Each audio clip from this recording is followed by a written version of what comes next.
Acheter une maison ou un appartement pour la première fois implique de se poser beaucoup de questions auxquelles on ne pense pas forcément au début.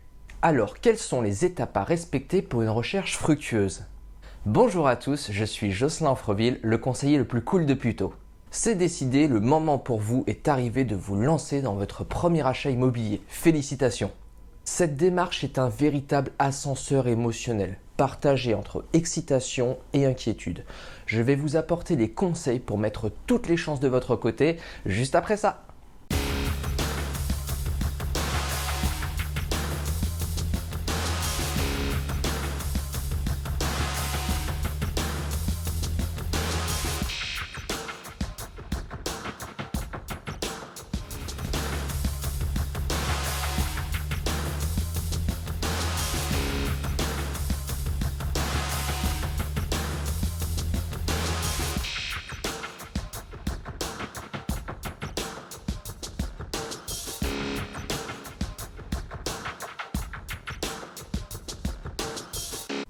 La première étape essentielle, faire le point sur vos critères de votre recherche.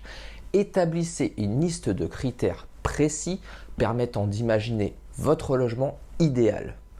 Le nombre de pièces, la superficie minimale, le nombre d'étages, souhaitez-vous un extérieur et si oui, quel type, la localisation, le type de quartier, le temps de trajet entre chez vous et votre lieu de travail ou celui des écoles, des travaux sont-ils envisageables? Si oui, à quel niveau? Simple rafraîchissement ou gros œuvres? Sous quel délai prévoyez-vous d'emménager? Tout cela peut sembler évident, mais pourtant cette étape est trop souvent négligée, ce qui finalement vous fait souvent perdre beaucoup de temps, voire vous fait louper de belles opportunités. Afin de vous aider dans votre projet d'achat immobilier, j'ai un outil totalement gratuit pour vous. Dans la description de cette vidéo, vous avez un lien vous permettant de compléter un questionnaire sur votre recherche. Vous pouvez d'ailleurs vous appuyer sur celui-ci pour faire le point sur les critères essentiels de votre recherche. Une fois complété, je pourrai le traiter, l'intégrer à mon logiciel métier et ainsi vous proposer des biens disponibles correspondant au sein de mon réseau, parfois même avant leur diffusion. Deuxième étape, réaliser une étude de faisabilité. Avant même de commencer à réaliser des visites, faites un point sur votre capacité d'emprunt. En plus, vous pourrez avoir de bonnes surprises. Prenez rendez-vous avec votre banque ou avec un courtier, cela ne vous engage en rien et vous aidera considérablement sur 2 points.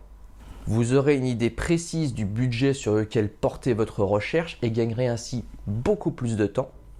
Deuxième chose, si vous vous positionnez sur un bien immobilier, le fait de pouvoir présenter au propriétaire votre offre accompagnée d'une étude de faisabilité, celle-ci aura forcément beaucoup plus de poids. Pensez à vous abonner à ma chaîne, ainsi vous pourrez bénéficier régulièrement de mes conseils et des différents tutos immobiliers que je propose. Troisième étape, les visites. Super! Vous avez bien pris note de vos critères essentiels, vous avez une bonne visibilité de votre budget, vous allez pouvoir démarrer les visites. Prenez votre temps pour découvrir les lieux et poser toutes vos questions. Je vous recommande vivement également de vous balader dans le quartier afin de voir si vous arrivez à vous y projeter au quotidien. Alors certes, je vous conseille de prendre votre temps, mais suivant le délai que vous avez pour emménager, le type de votre recherche et la zone géographique, n'attendez pas non plus trop longtemps. En zone tendue, comme sur mon secteur, un bien au bon prix peut sortir du marché dans les 48 heures. Oui, bonjour monsieur, je me permettais de vous rappeler, on a visité avec ma femme un appartement il y a 15 jours et en fait on aurait souhaité le revoir parce qu'il nous plaît beaucoup finalement. Ah, il est déjà vendu? Ah, ok. Bon, merci. Oui, je comprends. Soyez exigeants sur vos critères, mais prenez en considération ceux qui peuvent évoluer ou sur lesquels vous pouvez faire des concessions. En effet, il est rare de trouver l'appartement ou la maison qui coche absolument toutes les cases.